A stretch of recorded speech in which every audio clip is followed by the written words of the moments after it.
All right, brought to you live here at this wonderful location. We are live.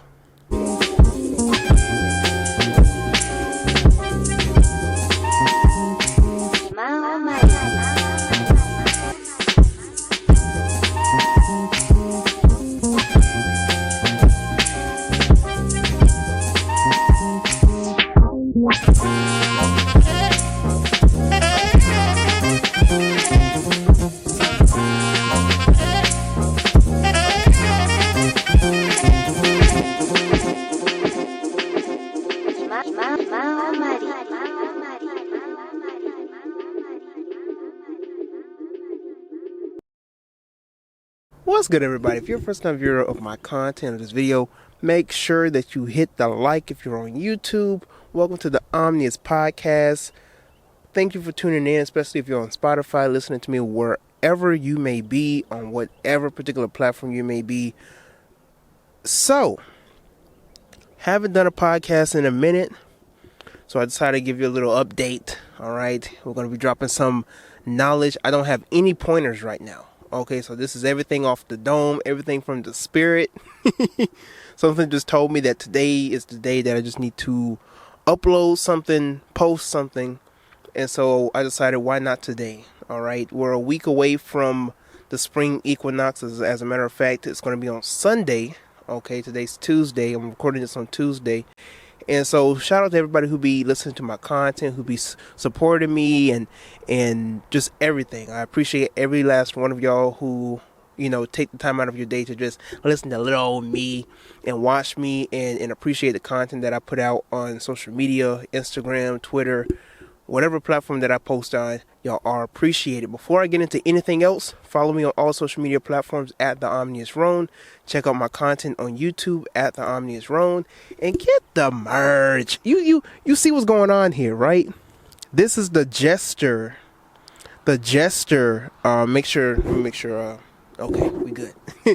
This is the Jester hoodie. The Jester hoodie, I don't know if you can see, but it says The Fool. You see this, right? You see that we packing heat. Okay, we packing heat. I just uploaded my spooked merch on Instagram, and I will be promoting more of that as well, because we telling y'all Negroes to stop getting spooked out. All right, so make sure you get the full merch. All right, you support the type of energy, the archetype that I like to tap into. If you personally resonate with the full archetype, make sure that you get the merch at Bonfire. All right, the link will be in the description box below, and you can also, if you're listening to this through Spotify, you can go on my Instagram, go to the link tree, the link in my bio, go to Bonfire where it says new merch, and you'll see it. All right, but without further ado, let's get into the basis of this video. I want to talk about certain stuff concerning spiritual energy, concerning the Kundalini energy, and having a more understanding of this energy as well. Like I said, I don't have any pointers, so we're getting straight off the dome, and hopefully this won't be a very long video. And before we get into anything else, I apologize if y'all hear people going up and down the blocks and hearing trucks and stuff like that, but that's just the beauty and the curse of being outside and recording. All right, without further ado, let's get into it. All right, so for those who may not know what the Kundalini energy is, the Kundalini energy is that coiled serpent that is within us, and enables us to be enlightened, and it enables us to, to be affectionate, to be loving, to be wild, to be free, to be creative, to be intelligent. Anytime that we have that aha moment, when you see in the cartoons where the cartoon has the little light bulb, that's a symbol of enlightenment. That's a symbol of an aha moment, or I got an idea. That's our Kundalini energy, our coiled serpent working in action. All right. For those who are 9 ether beings, you know who you are. For us, everything replicates that coiled energy. Our hair are the exact extensions of our nervous system, and the very spiral pattern within our hair replicates the very spiral pattern within nature and within the circulation of the universe and the circulation of life itself. Time, the months that a baby's within the womb. When a tree is animals, or excuse me, not trees, not just trees, but plants, the way that they rise up in that spiral that you see in plants. So it's throughout everything, and that is a reflection within the very patterns within our hair. Okay, and so everything circulates to this energy. Everything surrounds this energy. And so this Kundalini energy is typically called, according to the Hindus, the Naga energy. And for a lot of us black people, we call ourselves niggas. We call ourselves niggas. All right. And so I ain't gonna get too, I ain't gonna use the word too much, because I don't want to get demonetized or whatever the case is on YouTube. But if this was just strictly on Spotify, I'll be wilding out. All right. So just put it this way, that this energy replicates that nigga energy. It replicates that Naga energy. And so this energy that is within us, this coiled energy that is within us, that's what it personifies, And whenever you see black people wilding out at church, praise dancing and all this other type of stuff, that is the replication. If you ever seen fire and the way that fire, dances, it's wild. If you ever seen the way that fire moves, it's wild. It's wild. It's everywhere.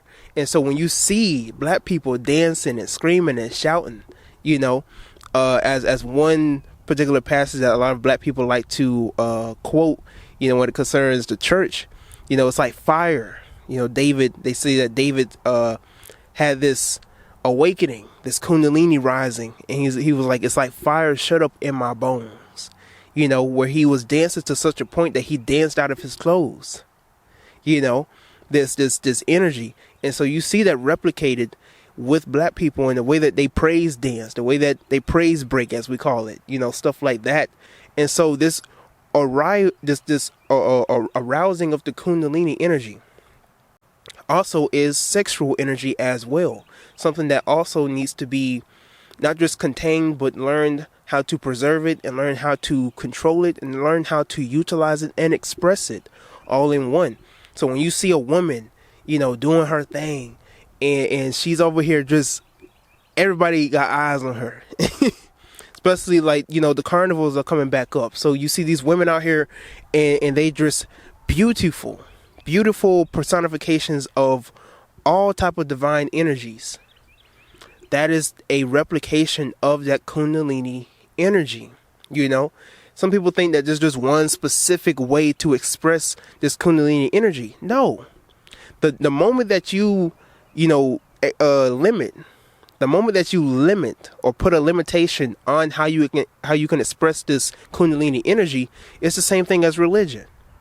You see what I'm saying? So the moment that you put a limitation on how you can express the Kundalini energy, you've now made it a religion. You can't put a limitation on this expression of Kundalini energy. And don't even try to overcomplicate it, because to overcomplicate the Kundalini energy is also for you to be confused, right? And as we all know, God is not the author of confusion. All right? God is replicated and seen as a consuming fire. Moses met God in the desert, right? And he was confronted with a fire that did not consume the bush, right? It's a burning bush, but the bush could not be consumed. And you kind of see this replication with Kendrick Lamar in his music video, where fire is steaming from his head, but his hair's not being consumed. He's not being lit up. There's no harm being done. And that burning bush, right? And that same replication you see with Kendrick Lamar is replicating enlightenment. Moses had an enlightenment moment in the desert, right? With himself. This is an allegory of Moses having an enlightenment, right? When Moses asked, what is this energy? Who are you? The energy said, I am. I am that I am. And when you go to Pharaoh, when you go to the ego, right? You tell Pharaoh to let my people go. This kind of goes back to when Jesus talks about when you shall know the truth, and the truth shall make you free. Right? Tell them I am sent you. Tell them to let my people go. And that's the whole basis of this process of the Kundalini energy. This energy is how you are going to be made free. And see, once you are made free, people are going to look at you a certain type of way. You might be a little too vulgar for them. You might be a little too sensual for them. You might be a little too wild for them because you are expressing this energy and they don't know how to contain it.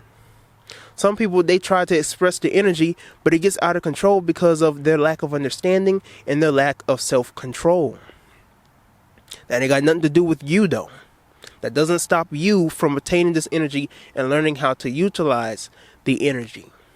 Okay? So, when Moses met with I am in the desert, the same thing with Jacob's ladder with Jacob, right? The same thing when Moses lifted up the flaming serpent. The same thing when Jesus talked about how as Moses lifted up the serpent in the desert, so shall I be risen up after 3 days.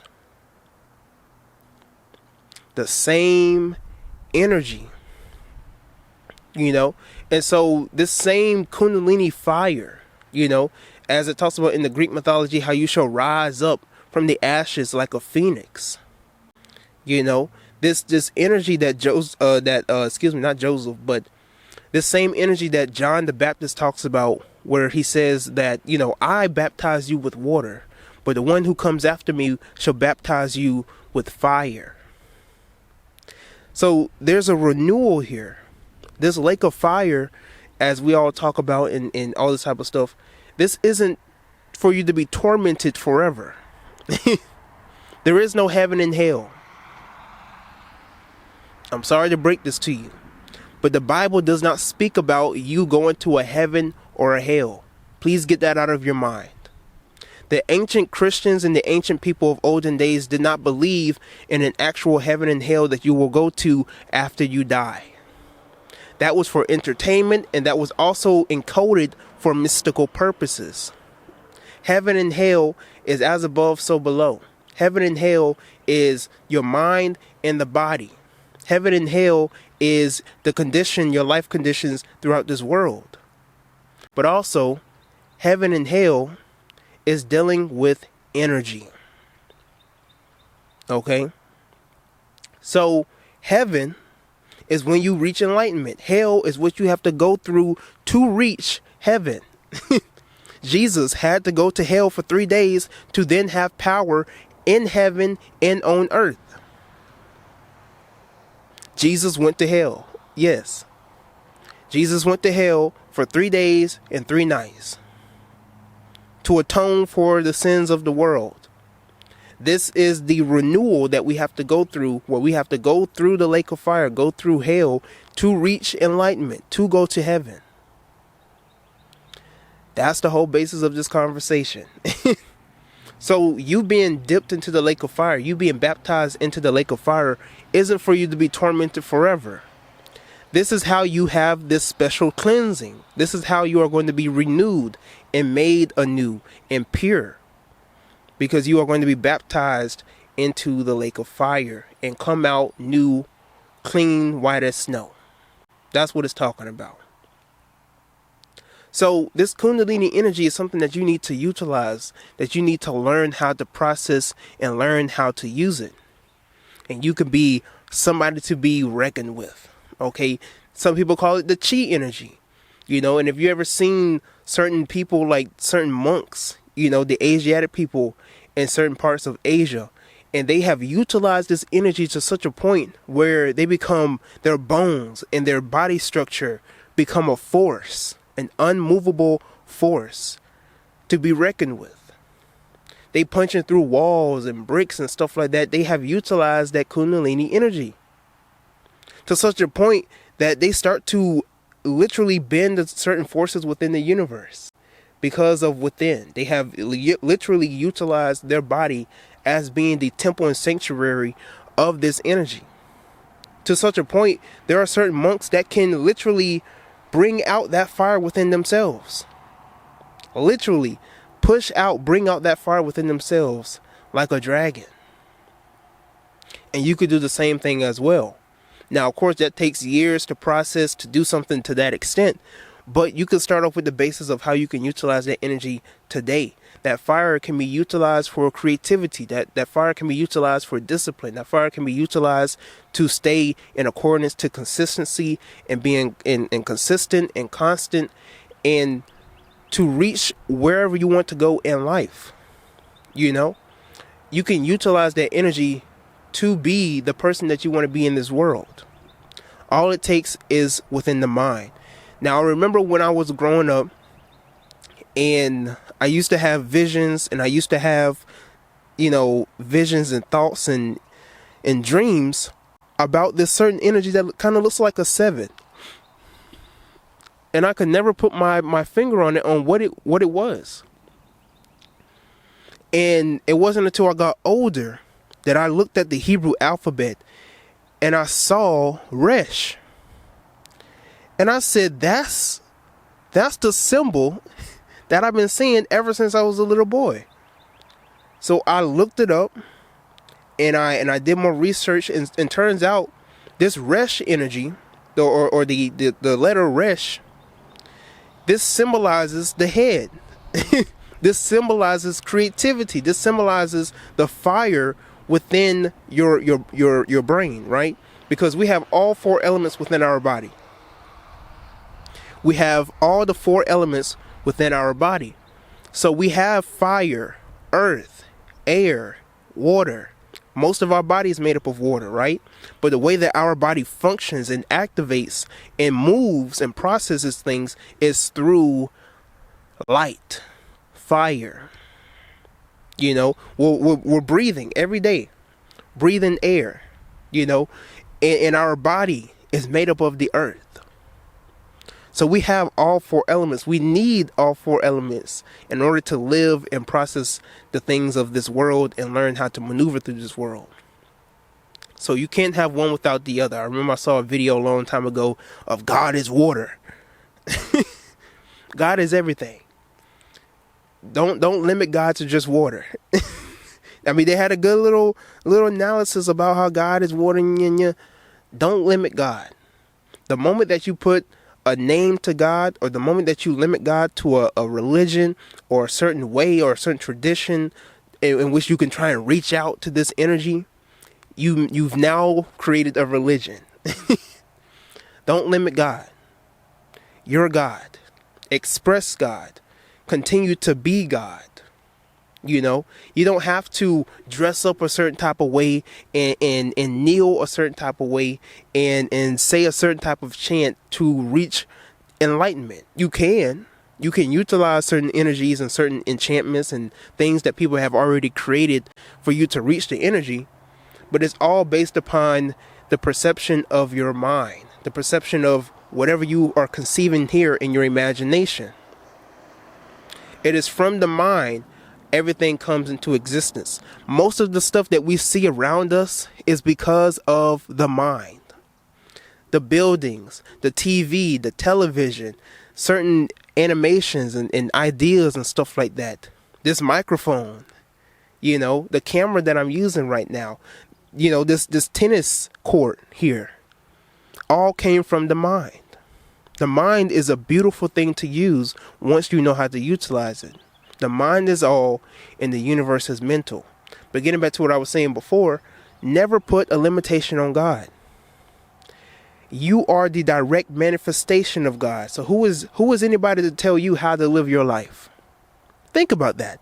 You are the direct manifestation of God.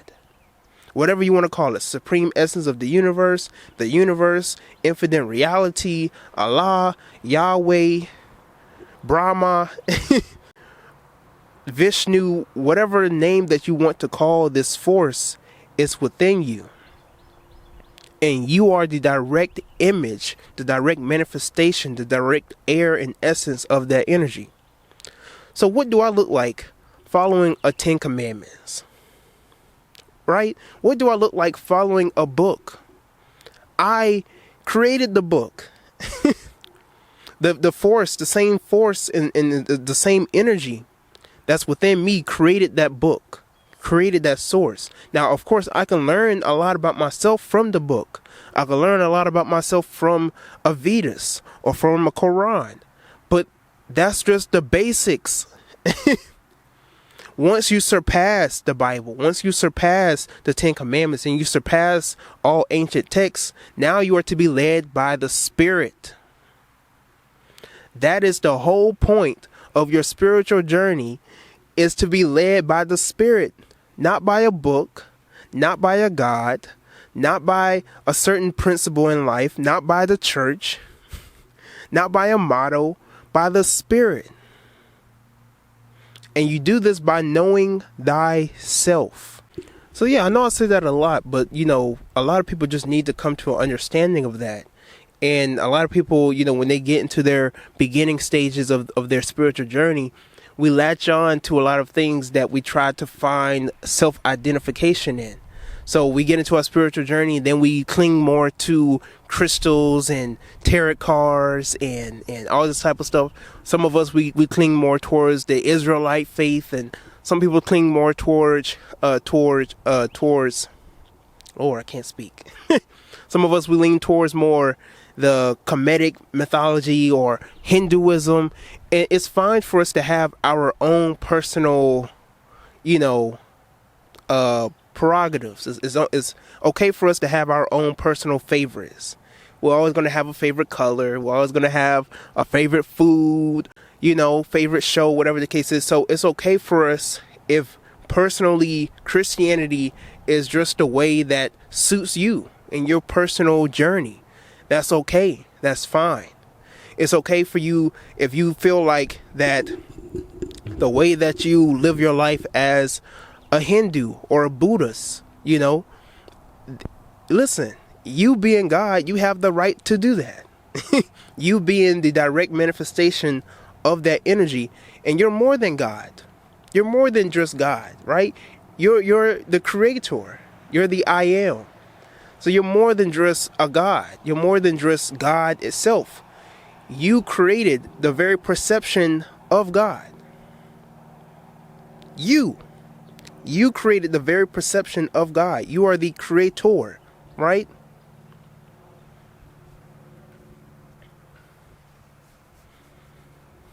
I'm just saying. So when it comes to this energy, like I've been saying from the beginning concerning this Kundalini energy, don't get spooked. And a lot of people will spook themselves out from attaining this knowledge.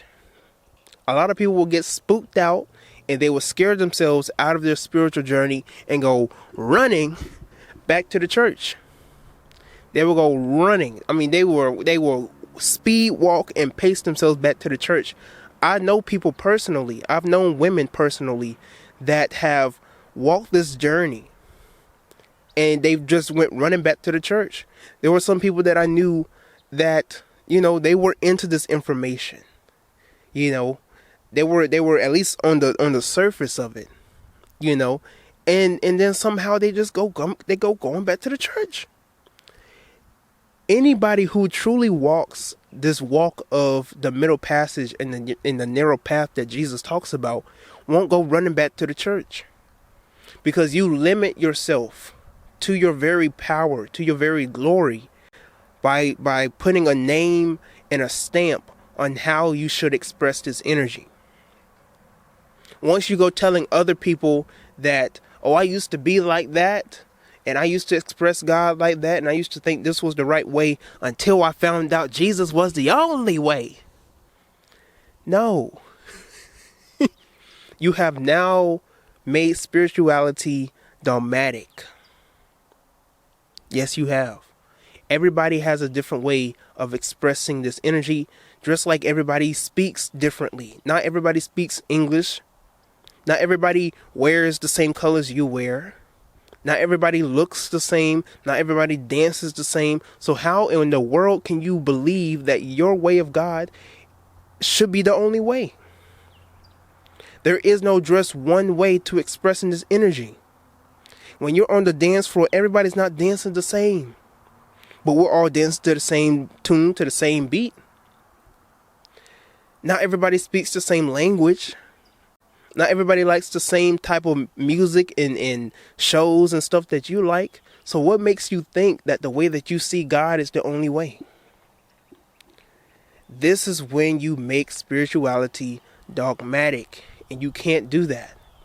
If you truly walk this path of truth, you will understand that the truth is one, but the wise men express it in many different ways. This is what I learned in college.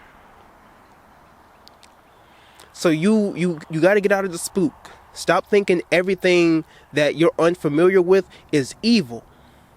Most of the stuff that you think is evil is actually just a reflection of yourself, and you're just afraid to look in the mirror.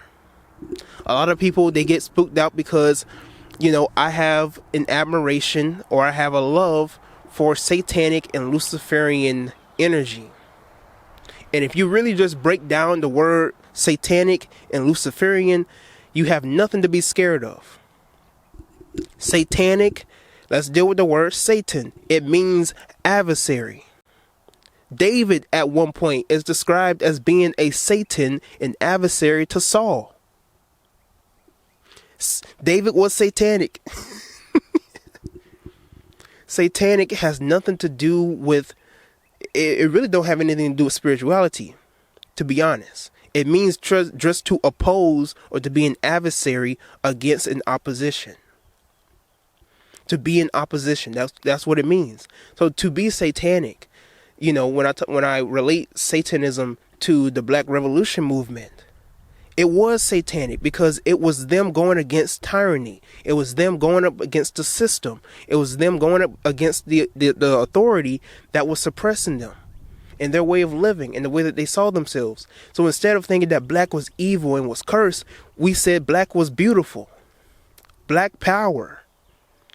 We started to look like Prometheus and Lucifer with our afros and with our fists up.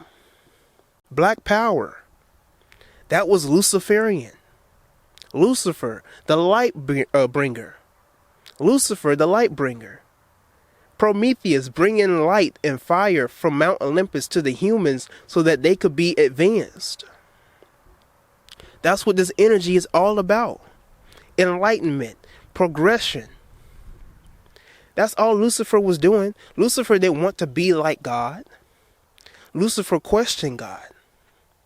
Lucifer questioned the demiurge and questioned his intentions for humanity and was like, I ain't with this. Now, of course, originally, if you really want to get into the basis of Lucifer, he isn't even really in the Bible. That story of Lucifer, concerning the basis of the war in heaven, but we can get with that for another time, for another day. If you really want to know the basis on the story of Lucifer and those folk tales and why that alone isn't even really in the Bible, we deal with that on Patreon. Y'all follow me on Patreon. But that folk tale, if you ask the typical Jew, he doesn't even believe in Satan. He's not a real character in the Jewish mythology originally. That was added, and especially was added on when Christianity became more common, after the Roman Empire decided to use Christianity for their own authority and for their own control. So you have stuff like that. So yeah, please don't get scared or spooked out by Luciferian and satanic energy. It is just a replication of yourself. That's all this energy is about. Like I said, satanic means to be the adversary or to be the one in opposition. Luciferian means that you are the one to bring out the light within yourself. Jesus was called Lucifer in the Bible. Jesus was called Lucifer in the Bible. Yes, Jesus was called Lucifer in the Bible. He was called the morning star. If anybody's Lucifer, it's Jesus. If you're going to call anybody Lucifer, Jesus is the morning star. So there you have it. To be Luciferian is to be a follower of Christ. Because what did he say? I am the light of the world. He's the light bringer. But see, you get so spooked out by religious concepts of Lucifer, by religious concepts of Satan, you don't even want to do your own studies and your own research. You just want to go by what he say, she say. And you think to even question these ideologies is to question a mythological being that you think is somewhere in the sky, out and about, that you have to reach out to him. You think God is a him. That alone should be a disrespect. Because where's the goddess? Where's the mother? How do you take the mother out of the original Trinity? How? Let me know. You have God the Father, God the Son, and the Holy Ghost? What? How does that work? How do you take God, the mother, out of the Trinity? And then when you try to inform people about God the mother, they think you crazy because you included the mother figure back into the Trinity. These Europeans had such a sick and toxic and dysfunctional way of looking at their women. They took the woman out and hidden her and covered her and replaced her name with the Holy Ghost. It's like you have to look in between the lines to understand that the Holy Ghost is the Divine Mother. It's crazy. It's truly beyond me. It is truly beyond me. But please don't spook yourself out. I know it's very hard for you to try and go out and search for knowledge and information for yourself because everybody's around you is telling you to do the opposite. Trust me, I understand where you're coming from. I know what it's like for people around you to try and make you think that you're crazy. I know what it's like for people around you to tell you that you need to go back to God. You need to go find Jesus. I don't know what's up with you, but the devil's leading you astray. Don't let the devil use you.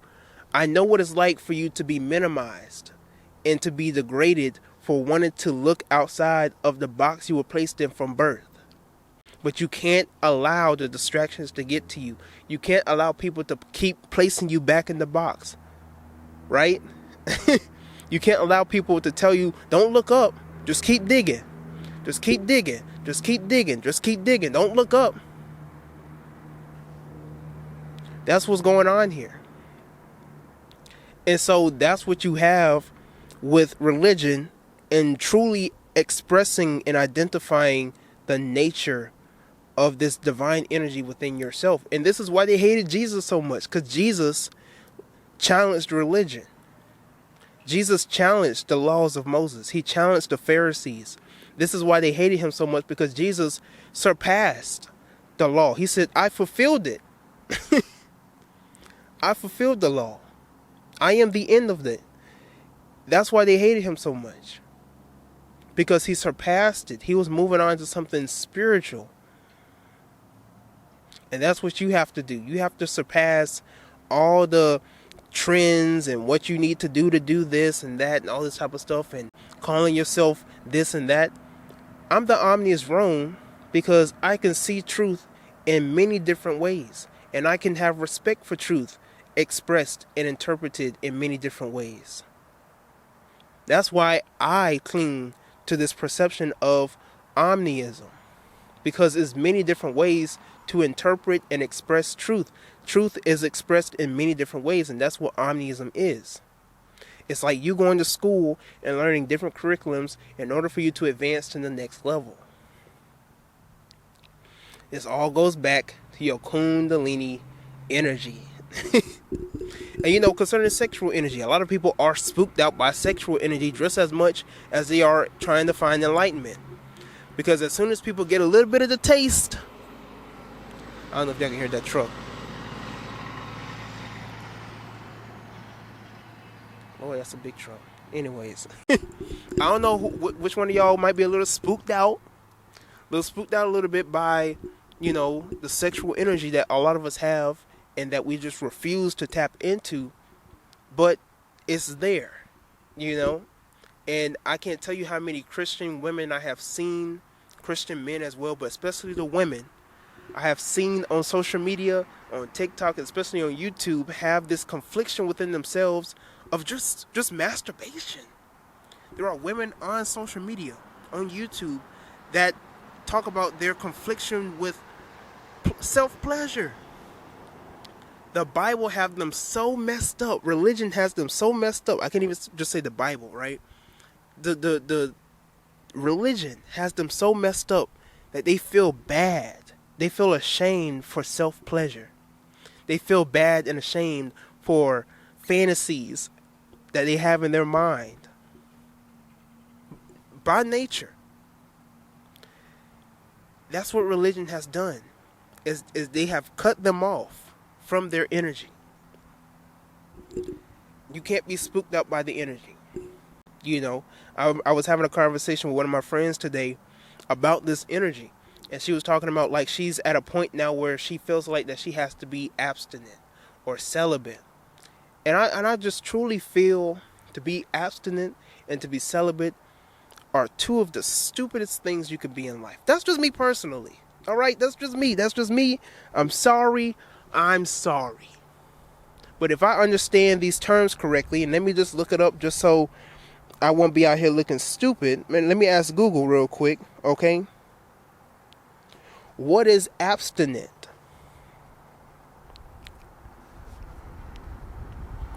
Abstinent is to refrain from an activity or the consumption of something, especially alcohol, right? So when they say, what is, let's see, let's put in sexual abstinent. The choice not to have sex, avoiding all sexual contact, including vaginal, oral, anal, or masturbation.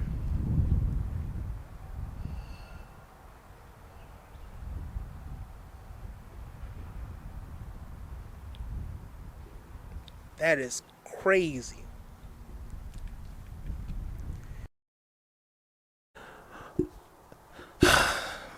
Okay, my phone, my camera died, so apologies for that.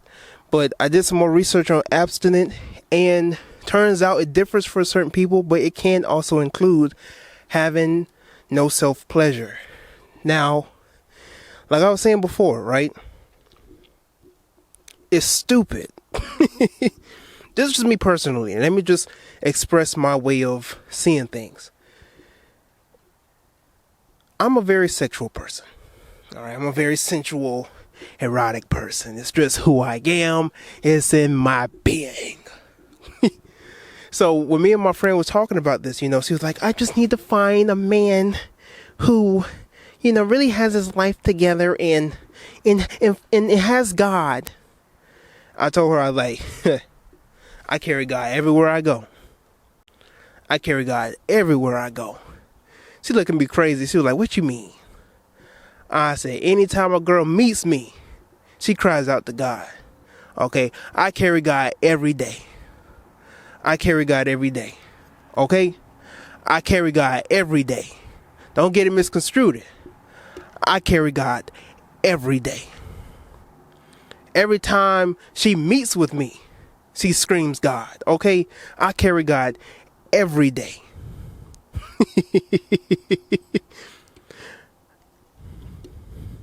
Don't get the game twisted, miss.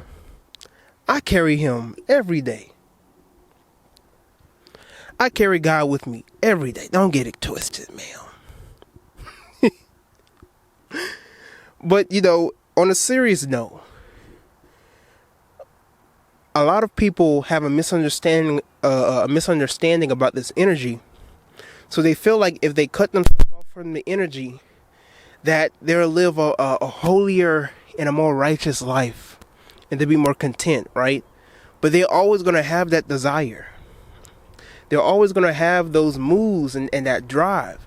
A lot of people have higher sex drives than other people.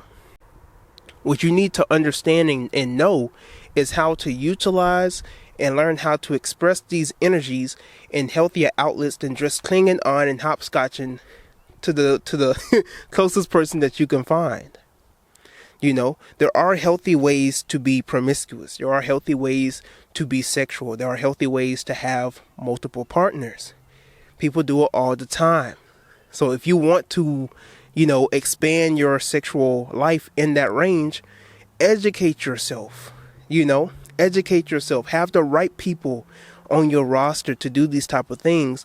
And you know, the thing is that when people hear promiscuity or having a wide range of a sex life, people think that it just immediately goes down south, you know. But there are a lot of people out here who literally have a very healthy sex life, just having 2 to 3 people on rotation. That might sound a little wild for some of y'all. You say you only could deal with one person, that's fine too. But all I'm saying is that we need to educate ourselves a little bit more, enlighten ourselves a little bit more on this energy before we judge the next person for how they want to live their life. You know, some people think that it's just reckless having 2 people on rotation, messing with 2 people in one day. You know, I've had women tell me that they've messed with 3 niggas in one day. That's a little out there for me personally. But that's her prerogative. It is what it is. You know, and I have a lot of adult stars, a lot of people who are in these type of industries who follow me as well, and they respect my content and I respect their works. Okay. And I'm making this podcast to just let people know, to have an understanding on this type of energy, you know. And so that's the whole basis of, you know, what I've been talking about just now, is just talking about the raising up of your Kundalini energy. Yeah. That pretty much about does it. That pretty much about does it for me. I think that's all I got to say in this podcast episode. Raise up your Kundalini. Stay healthy. Have a good sex life. Don't be spooked. And yeah, you're the creator. So live your best life how you want to. Don't go anywhere that you don't want to go. Don't do anything that you don't want to do. Resonate with what you resonate with. Oh, stay hydrated. Stay hydrated. Yes, stay up on your water. Stay hydrated. And that's it. Keep it moving. Well, hope you enjoyed this podcast episode. Let me know how you feel about this in the comments below. And also on Spotify, make sure you answer the poll after this podcast episode, whatever you want to call it. Anyways, until next time, we out.